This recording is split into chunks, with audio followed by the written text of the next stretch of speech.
Mientras leía, de pronto, o por pensar en ello, se me ocurrió en realidad un título para lo que estaba leyendo, que se encuentra en el capítulo 6 del Evangelio de Mateo. Y de pronto me di cuenta que lo que estaba leyendo, dentro de lo que estaba, era nada más y nada menos que un recorrido por el alma. El capítulo 6 de Mateo es un recorrido por el alma. Un recorrido que menciona, que describe lo que somos, lo que tenemos, pero a su vez hace mención clara de lo que, en opinión de Dios, debiera ser. Por supuesto, es coincidente con muchísimas cosas que leemos en el Antiguo Testamento. Una de ellas, el Salmo 139, es una confesión, un reconocimiento de David, un hombre entregado al Señor, un hombre que tuvo tropiezos marcados y enormes, un hombre que, por causa de esos tropiezos marcados y enormes, experimentó, le fue anunciado que no quedaría así nomás, sino que habría consecuencias y que las consecuencias durarían en el transcurrir de su descendencia, de su vida familiar. Pero que no obstante, él, después de esos grandes tropiezos, 2 por lo menos, retomó su vida y su comunión con el Señor, y de todo eso surge estas palabras en el Salmo 139, que muestran su reconocimiento por aquel que en el capítulo 6 del Evangelio de Mateo nos va a guiar en ese recorrido por el alma.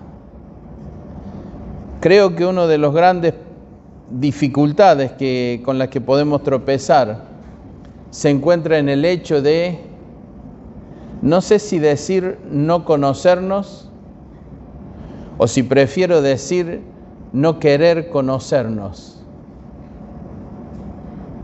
Si digo no conocernos, hablo de ignorancia. Si en realidad la cuestión fuera no querer conocernos, entonces habría que hablar de una maniobra decidida, clara, tendiente a ocultarse verdades y naturalmente a ocultarla a los demás. Maniobras tendientes a hacer pensar a los demás algo, cuando claramente se conoce que la realidad es diferente. En ese Salmo 139, en los primeros versículos, el rey David exclama: «Oh Jehová, tú me has examinado y conocido. Tú has conocido mi sentarme y mi levantarme. Has entendido desde lejos mis pensamientos, has escudriñado mi andar y mi reposo, y todos mis caminos te son conocidos, pues aún no está la palabra en mi lengua, y he aquí, oh Jehová, tú la sabes toda». Es decir, con estas pocas palabras, David expresa lo que entiende o lo que ha llegado a entender respecto a lo que es la condición de Dios. Vivimos de una forma muy superficial. Creemos que lo correcto o lo necesario, lo que nos hace falta, es convencer a los demás.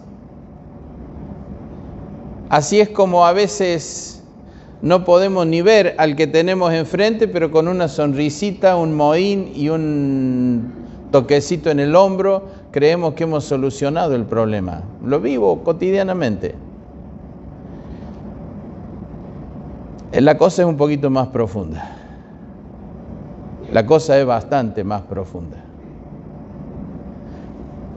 David, después de su vida, un hombre de guerra, un hombre forjado en la dificultad, en la adversidad, primero en su juventud, luego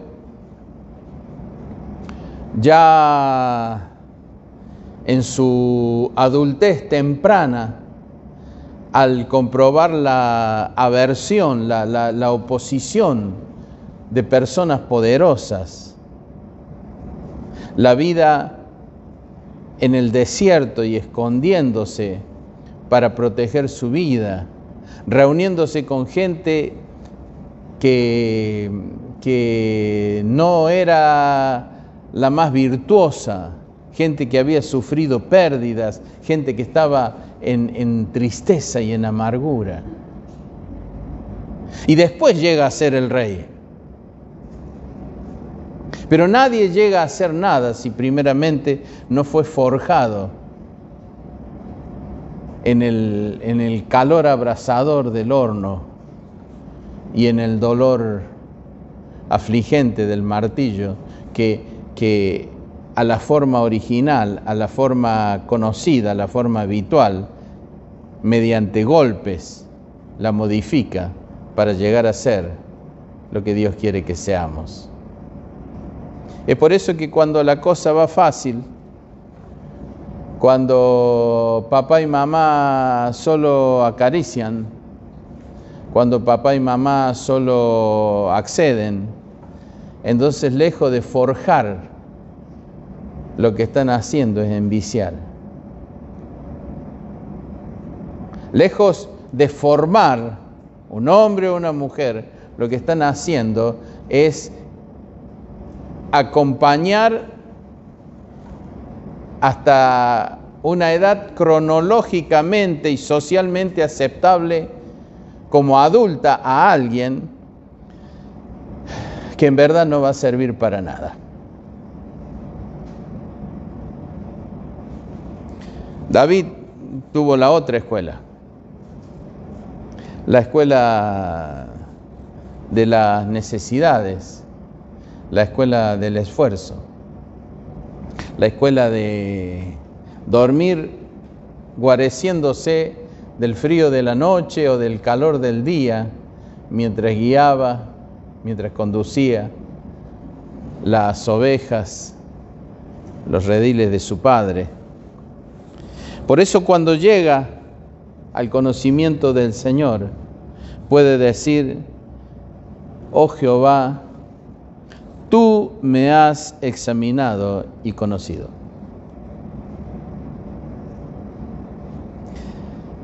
En estas palabras no hay solo una afirmación vacía. Cualquiera puede decir esto.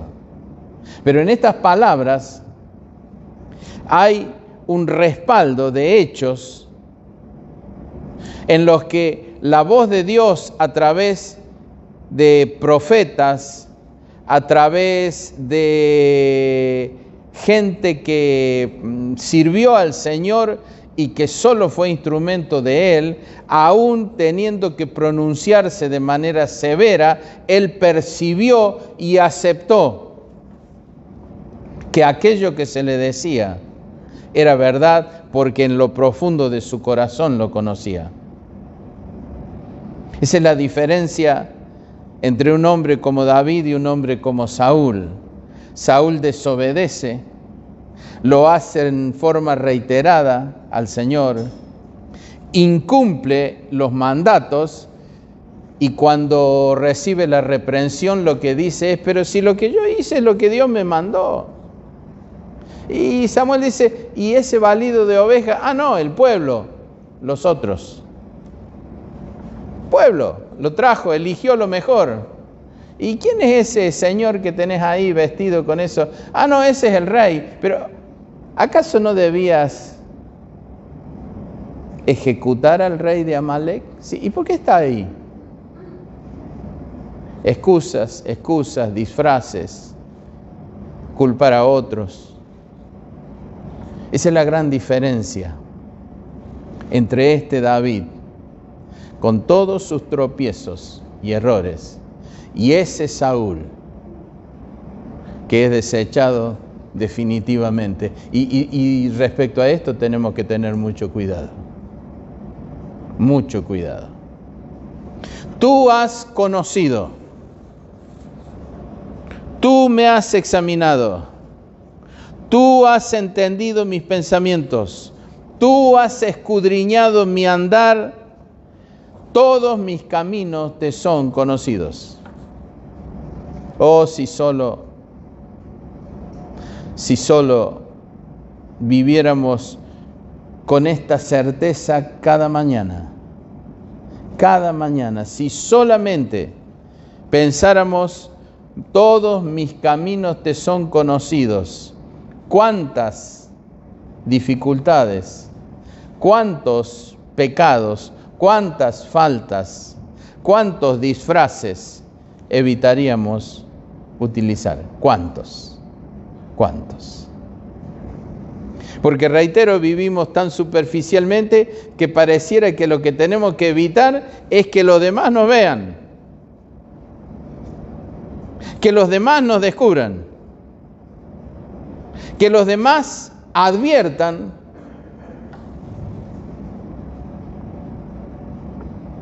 lo que en realidad tenemos a la espalda, sin darnos cuenta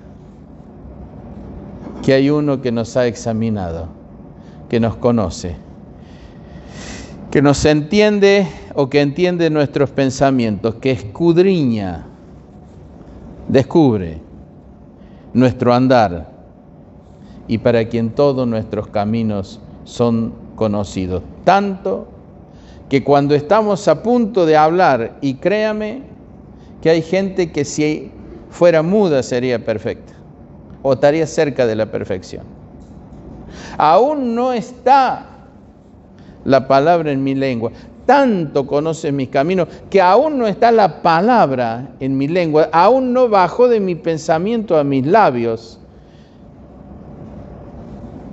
Y tú, Señor, ya la sabes.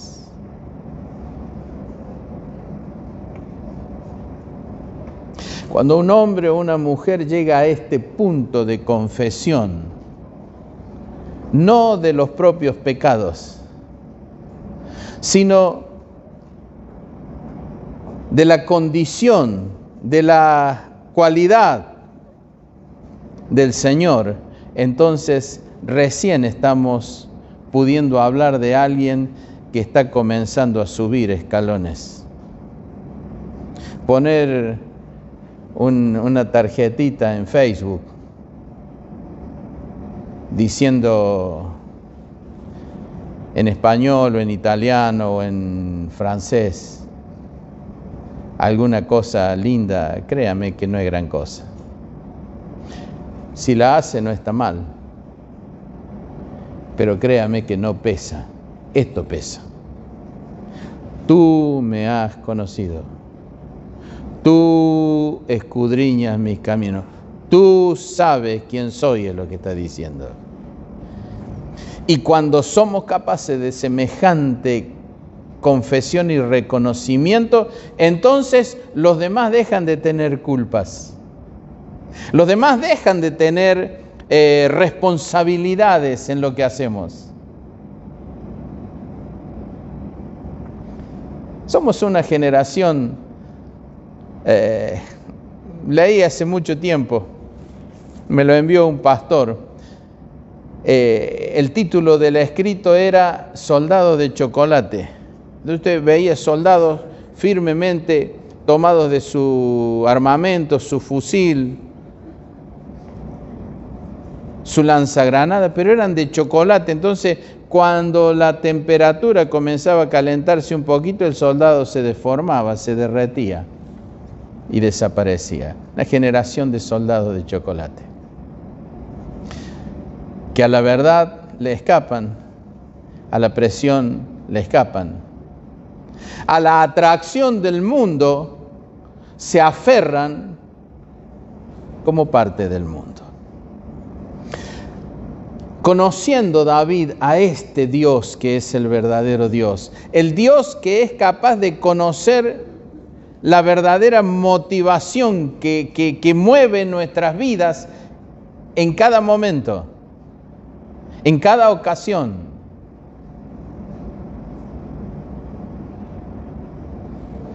Un día,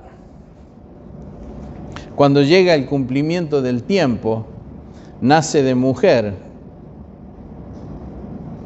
este Dios al que está describiendo David aquí.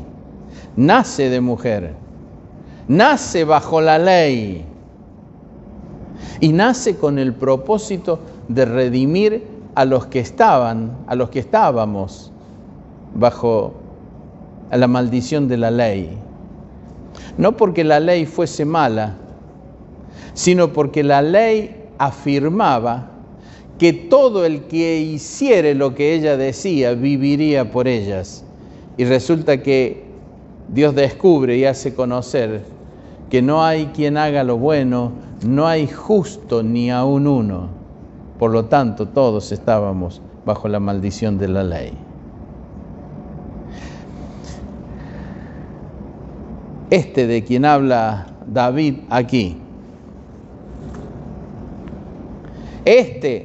a quien en los versículos 23 y 24 va a invitar y diciéndole: examíname, oh Dios, y conoce mi corazón, pruébame y conoce mis pensamientos, ve si hay en mí camino de perversidad y guíame por camino eterno.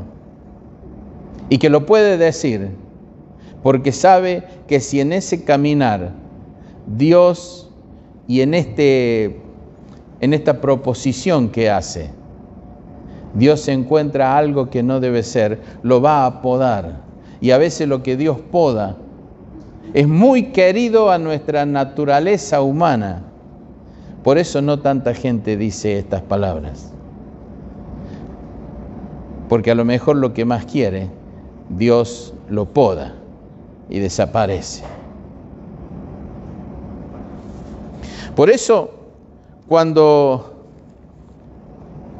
a este Dios que David reconoce como el conocedor de sus caminos, el examinador de sus pensamientos, el que es capaz de saber antes que él comience la acción de pensar y la subsiguiente acción de expresar su pensamiento, dice: ya lo conociste, un día anduvo sobre la tierra.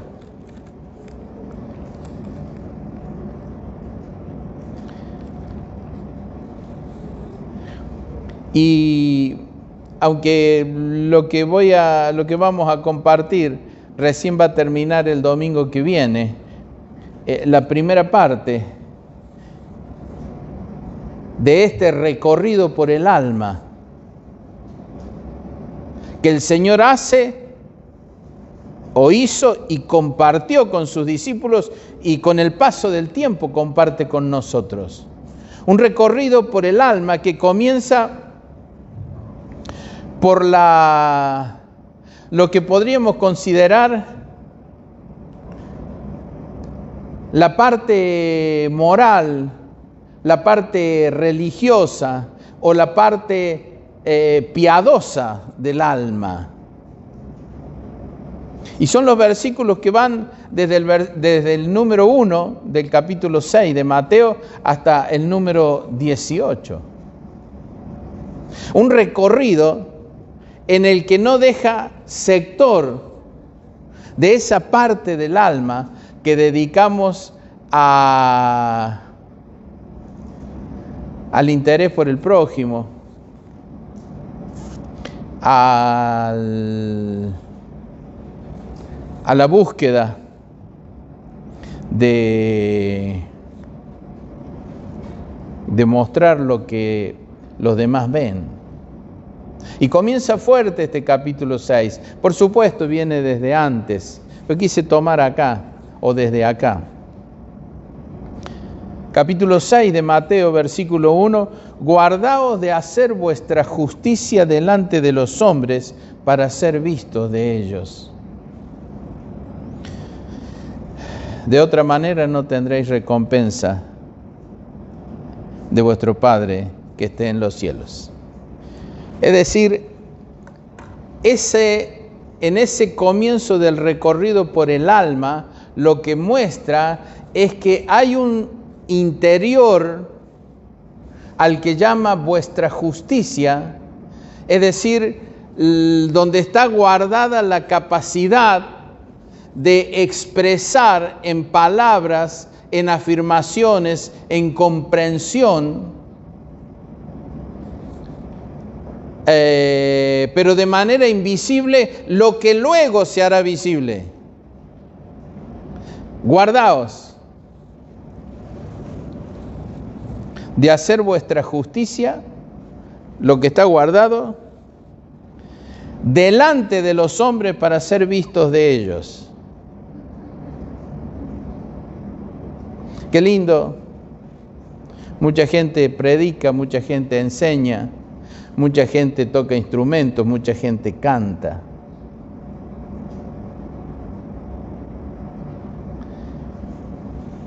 Y si preguntáramos cómo,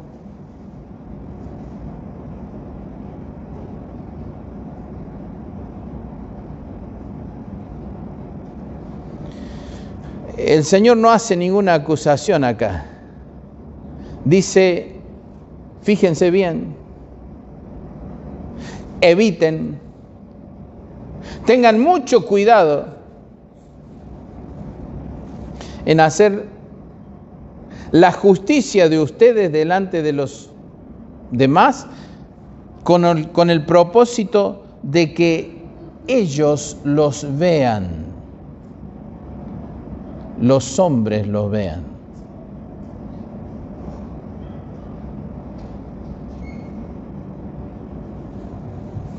De otro modo, no tendrán recompensa de vuestro Padre. Y comienza a señalar cosas que forman parte de la justicia de la naturaleza humana. Comienza a mostrar aspectos, pinceladas, ejemplos.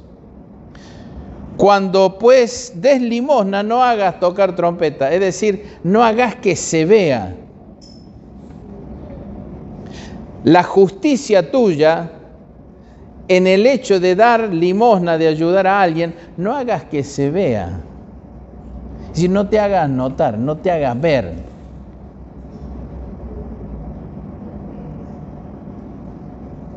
Y si quitamos limosna y ponemos lo que se nos ocurra, servicio, esfuerzo, tiempo, dinero, etcétera, etcétera, en la iglesia, en la casa, en la sociedad, en el vecindario, resulta ser exactamente lo mismo.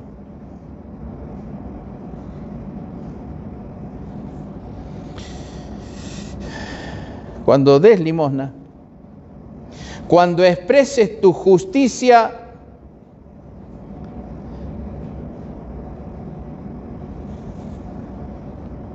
de alguna manera, cuando manifiestes lo que consideras piadoso de tu alma,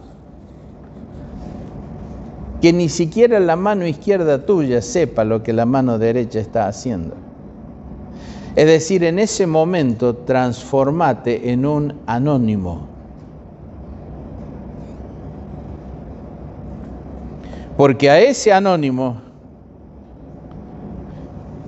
en el Salmo 139 se afirma: oh Jehová, tú me has conocido, tú me has examinado, Tú me has entendido, tú has escudriñado mi andar, todos mis caminos te son conocidos. No importa que no vea a nadie.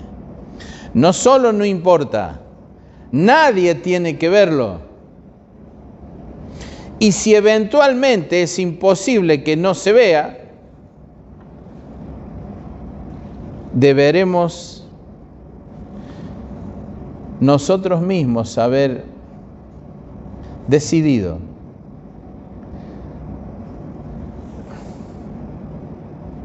hecho un análisis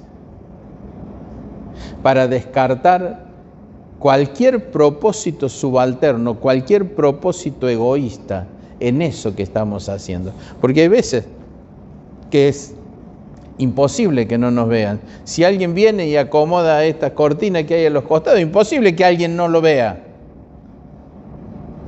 Pero deberá quien lo haga haber descartado de su corazón, sabiendo que Dios examina todo propósito, toda idea, todo deseo de obtener un reconocimiento por eso que hizo.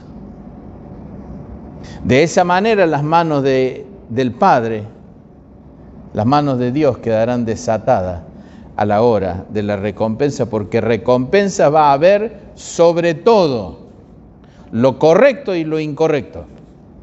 Nadie va a quedar sin recompensa, solo que van a ser justas. Después mira otro aspecto de este sector del alma dedicada a las cosas piadosas, a lo que aparentemente es profundo. Cuando ores, ahora, ya no es lo que hacemos para que nos vean. ¿Ha visto los políticos en campaña? ¿Vio alguna vez una fotografía de algún político acercándose a una mujer muy humilde, de ropas muy humildes, en barrios muy humildes, con chiquitos a veces hasta con la nariz sucia, levantarlos y darles un beso? ¿Vio alguna vez eso o nunca lo vio? O yo nada más lo he visto. Este es un problema serio. Este es un problema serio.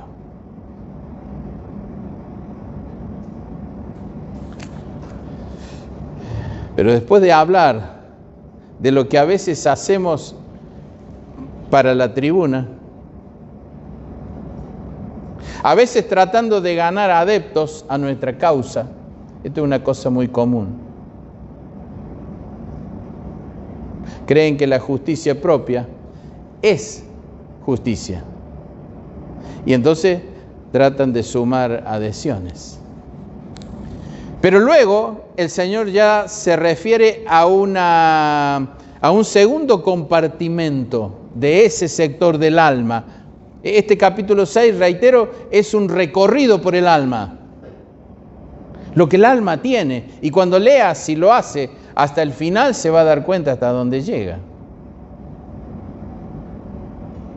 Ahora se refiere no a lo que por naturaleza el corazón humano quiere hacer con las personas, ahora se refiere a Dios.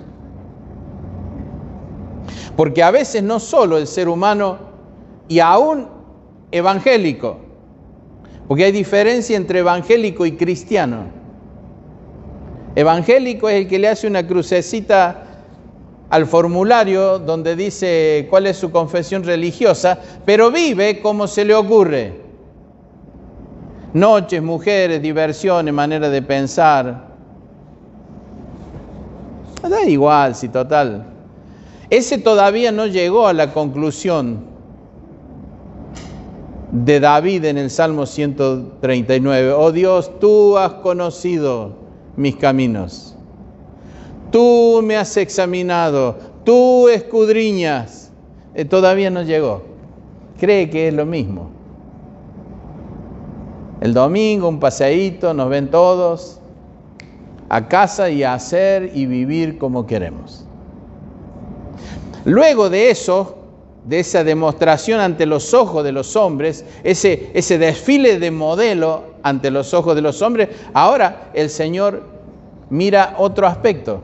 Cuando ese desfile de modelo se pretende hacer delante de Dios, ignorando que Él ha examinado nuestro corazón y Él sabe.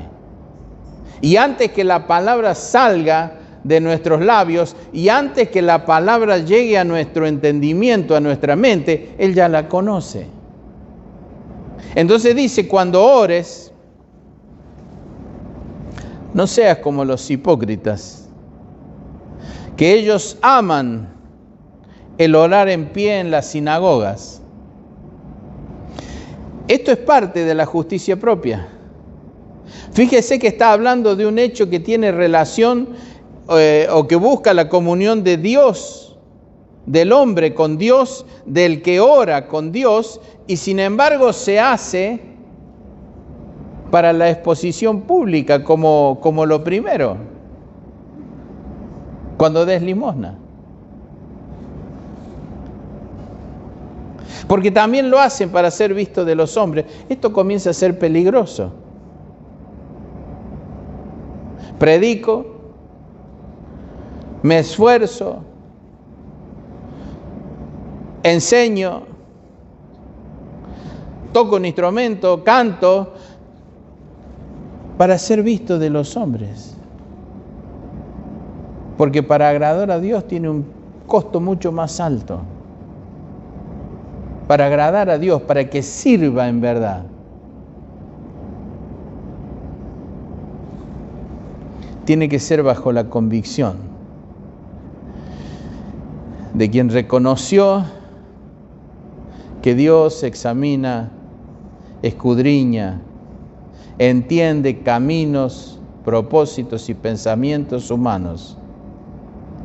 Y en algún momento se lo ha invitado: examíname, oh Dios, ve si hay en mí camino de perversidad, límpialo.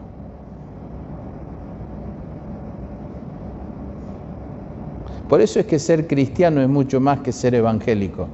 Ser evangélico es casi gratis. Ser evangélico casi no tiene costo.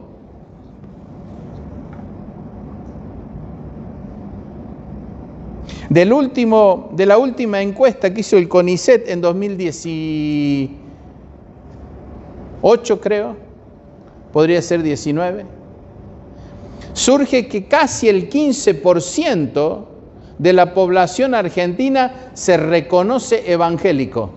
Un porcentaje interesante. Los muchos manipuladores, gerentes, CEOs de grandes monopolios evangélicos creen que con ese 15% van a llegar a ser el árbitro del Congreso y de las diferentes legislaturas provinciales. Error grueso. Pero luego profundiza un poco más esa encuesta que hace el CONICET y pregunta cuántos asisten regularmente a la iglesia. De ese 15%, solo el 27% tiene una regularidad. Es decir, el número es mucho más bajito. El número es muy inferior. Porque es más fácil decirse evangélico que ser cristiano. Así que primero, el título, el área que vamos a examinar en este paseo por el alma, dice el Señor, es el área de la justicia propia, el área donde residen los actos piadosos, los actos religiosos. Cuídense de no hacerlo para ser visto por los hombres. Número 1, La limosna. Los actos, muchos de los cuales se llaman solidarios en nuestros días, hoy se le llama solidaridad. Hay que ser solidario con el que no tiene, solidario con los pobres, y la Biblia lo llama de esta manera. Cuando des limosna, que no te vean ni tu mano izquierda. Cuando ores, no lo hagas para que te escuchen y digan qué bien habla. Más bien, trata de orar en secreto.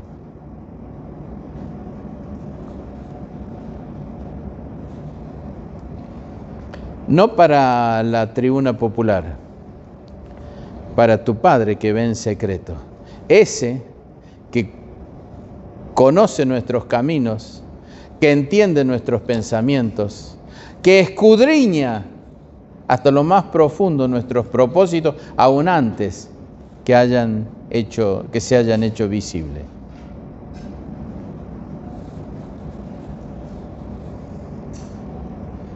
Y cuando ores, no uses repeticiones vanas, creyendo que vas a ser oído por esa palabrería, por esa aparatosidad. Y entonces expresa lo que nosotros conocemos como el Padre Nuestro. Usted después orarán así.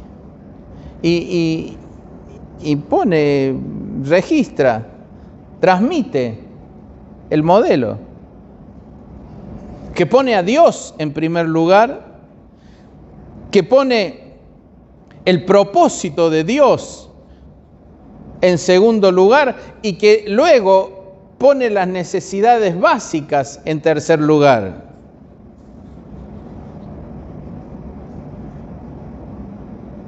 Y luego habla de las deudas propias. Habla de la certeza de la tentación. El que conoce a Dios, en verdad, conoce lo expuesto que está al enemigo de Dios, el mal, el maligno. Si no, es imposible. Si no tenemos certeza de que estamos expuestos día tras día, minuto a minuto, a los planes de Satanás, en verdad no conocemos a Dios. Porque conocer a Dios es inmediatamente nos lleva a saber dónde está el otro frente, el otro frente de batalla.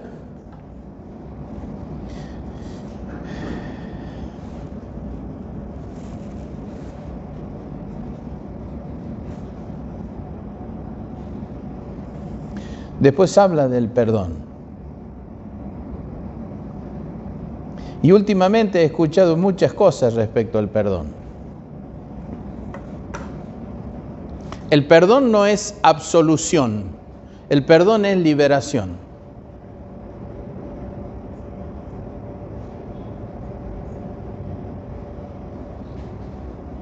El perdón no significa otra cosa que librarme del peso que ciertos actos o ciertas actitudes o ciertos hechos producidos por alguien me han afectado. La certeza de lo ejecutado por alguien me ha pesado tanto en el alma que ha hecho que mi alma frunce el ceño y no pueda quitarse eso de encima.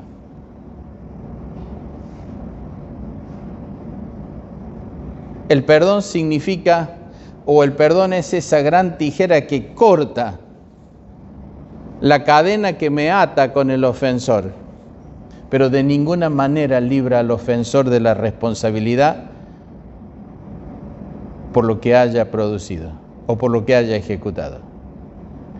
Pero hay algunos que usan según le conviene. Y el perdón equivale a aquí no ha pasado nada. No, aquí sí ha pasado. Y no es que no ha pasado nada, ha pasado mucho. El perdón me libera de la carga. Porque si no, ofensor y yo estamos atados ante lo mismo. Pero no significa que la ofensa se extingue.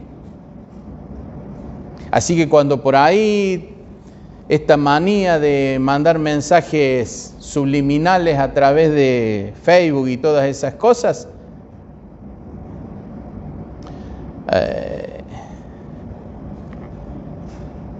el perdón bendice al perdonador.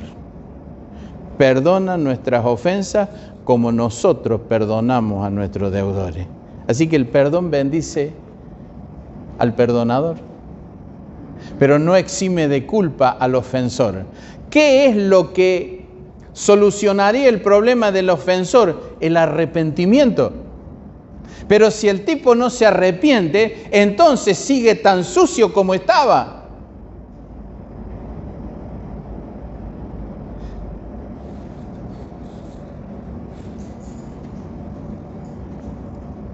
Porque arrepentimiento no son 100 centímetros cúbicos de lágrimas y de otros fluidos nasales, sino que arrepentimiento es cambio en la manera de pensar.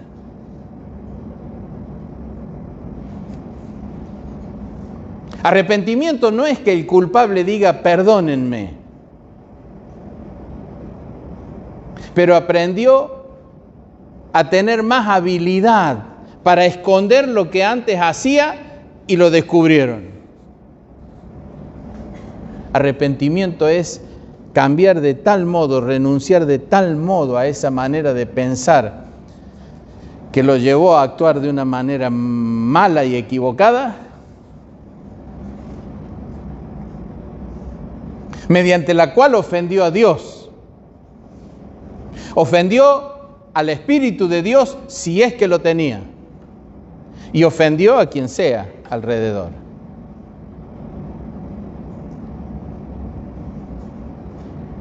Por eso es necesario el arrepentimiento, es decir, el cambio en la manera de pensar. Porque si la manera de pensar se mantiene, entonces todos los pasos van a seguir en la misma dirección, aunque puedan disimularse un poquito más. Arrepentimiento no es un hecho de una vez y para siempre. Arrepentimiento es un hecho de todos los días, porque todos los días nuestro entendimiento, nuestro pensamiento debe mejorar un poquito más. Así que si en este recorrido en nuestra vida cristiana de pronto nos damos cuenta que no hemos incorporado en esta semana, en este mes, en este año, un hecho que ha modificado nuestra manera de pensar, lo que nos ha ocurrido es que perdimos el tiempo.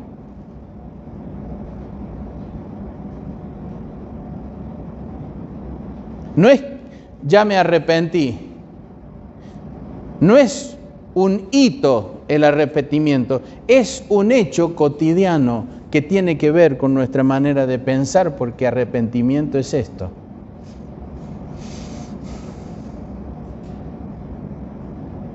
Cambio en la manera de pensar.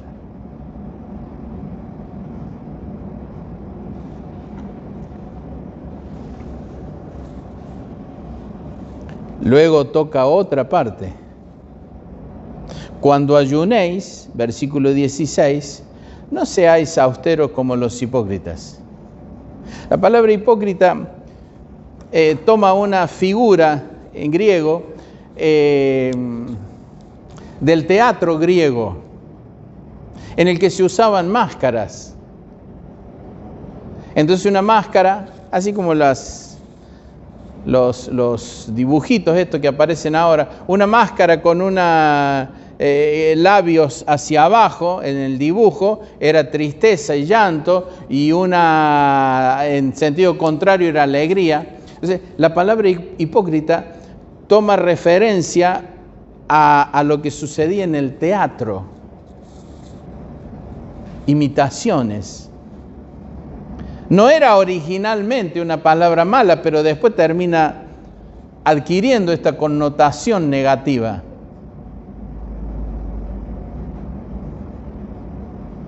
Y especialmente ante el Señor, porque el Señor advierte que somos maestros del enmascaramiento. Podemos abrazar mientras despreciamos. Podemos sonreír mientras odiamos.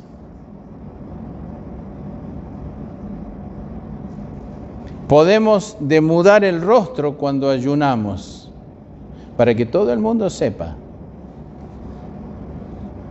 Y para que al saber digan, mira qué ejemplo, mira qué bárbaro. Así que si se fijan en esta visita, en este paseo por el alma que el Señor Jesucristo hace en este capítulo 6, nos muestra la versión carnal del alma humana. Y la única manera de solucionarlo espiritualmente.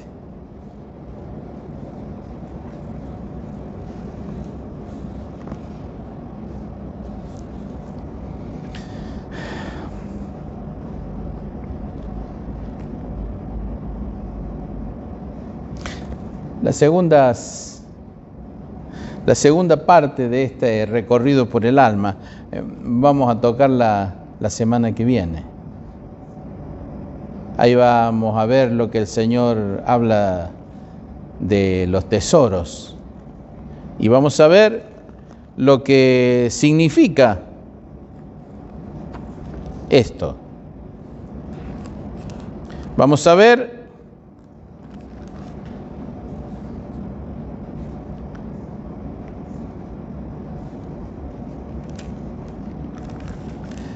lo que ilumina el alma,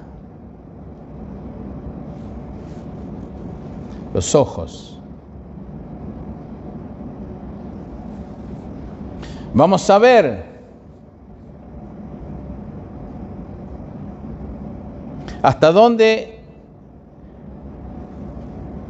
lo que puede ser o está preparado para que sea una necesidad natural puede adquirir una dimensión que robe todo el interés y todo el tiempo de nuestra vida.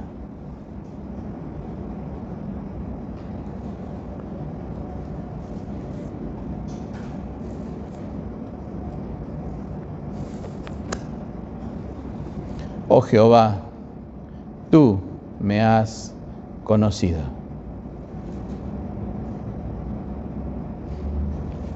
El arrepentimiento, o lo que es igual, la búsqueda del cambio en la manera de pensar, que es lo que va a decidir el cambio de rumbo en una vida.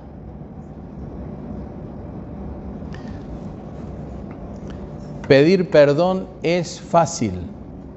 Usted se pone en la careta que tiene la figura triste y 2 lágrimas y usted pide perdón. He conocido maestros del perdón que pedían perdón pero sin la más mínima, sin el más mínimo retraso, y nunca modificaban su manera de vivir. Maestros de esto. Tenés razón, perdóname. Y seguían igual. Así que arrepentimiento no es pedir perdón solamente. Y nunca es primero pedir perdón. Arrepentimiento es modificar la manera de pensar, y cuando a esto ha ocurrido, entonces el perdón es el reconocimiento expreso, el reconocimiento en palabras de lo que se hizo cuando se pensaba de la otra manera. Perdóname, te ofendí. No. Y después todo sigue igual.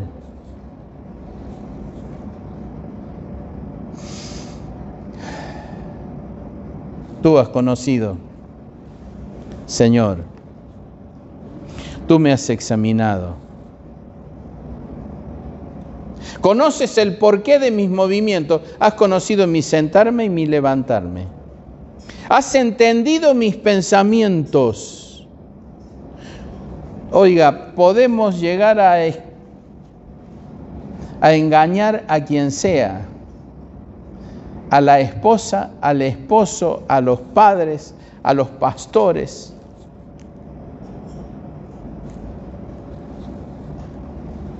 Pero no al que ha entendido desde lejos nuestros pensamientos.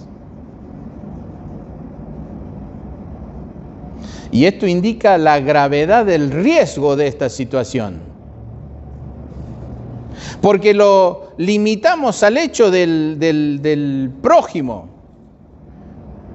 Lo limitamos a lograr el engaño, venderle la apariencia al semejante que tenemos enfrente. Pero hay uno que está por encima nuestro, lejos.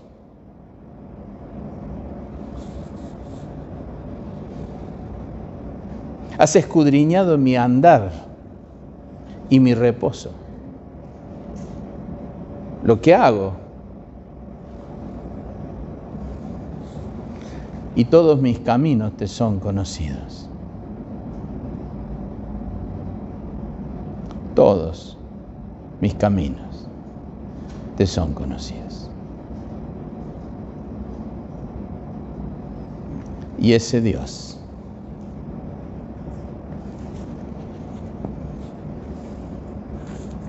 un día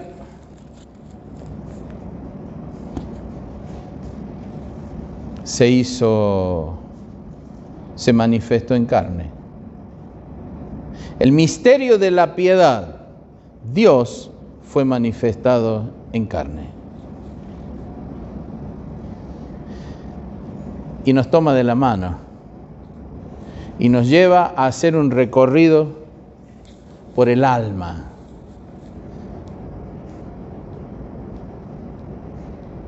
La que se formó cuando sopló de su espíritu sobre esa masa con forma humana. Esa obra de barro, esa obra de alfarería. Y cuando el Espíritu tocó esa obra de alfarería, entonces la obra de alfarería se transformó en un alma viviente. Y en el capítulo 6 nos hace recorrer los sectores del alma. Sí podemos impresionar personas, a muchas al menos. No podemos engañarle.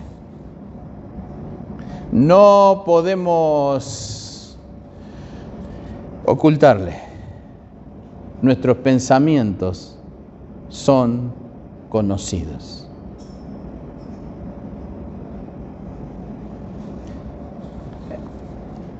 Esto en ocasiones me da miedo. En ocasiones me da miedo.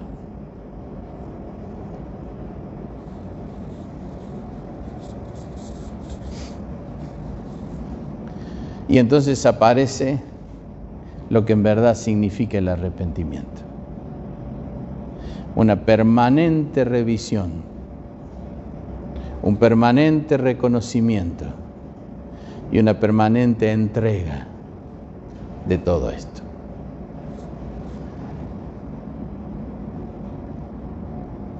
La primera parte del recorrido por el alma. La primera parte. La que viene es un poco más fuerte, porque toca aspectos importantes, como son la comunicación del exterior con la profundidad del alma y las consecuencias.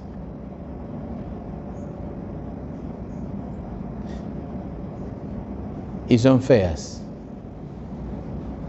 pero al Señor por alguna razón le agradó darlo a conocer a sus discípulos, porque sus discípulos debían ser diferentes, La causa de las lágrimas de Pedro cuando 3 veces dice no lo conozco, es porque lo que hizo estaba reflejado en estas palabras del Señor.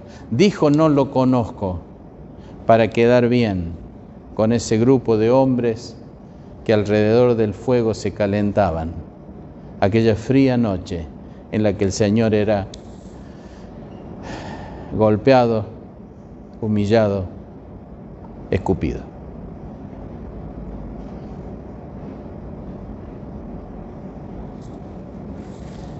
Ser evangélico es fácil. Lo difícil es ser cristiano. Y lo que pretendemos es esto. Continuamos el otro domingo con la segunda parte, con la ayuda del Señor, un recorrido por el alma. Próximo domingo, un recorrido por el alma. Cosas más comunes. No ayunamos mucho por aquí. A lo mejor no oramos para ser oídos, aunque hacemos otras cosas. Pero la segunda parte es interesante. Le invito, por favor, se ponga de pie. Vamos a orar al Señor para despedirnos y vamos con su ayuda a orar, que el Señor nos permita comprender de este recorrido por el alma, de esta primera parte, del recorrido por el deseo de caer bien social y religiosamente, o de transmitir un mensaje de lo que no es verdad, pero que nos gustaría que los demás piensen. Oramos al Señor.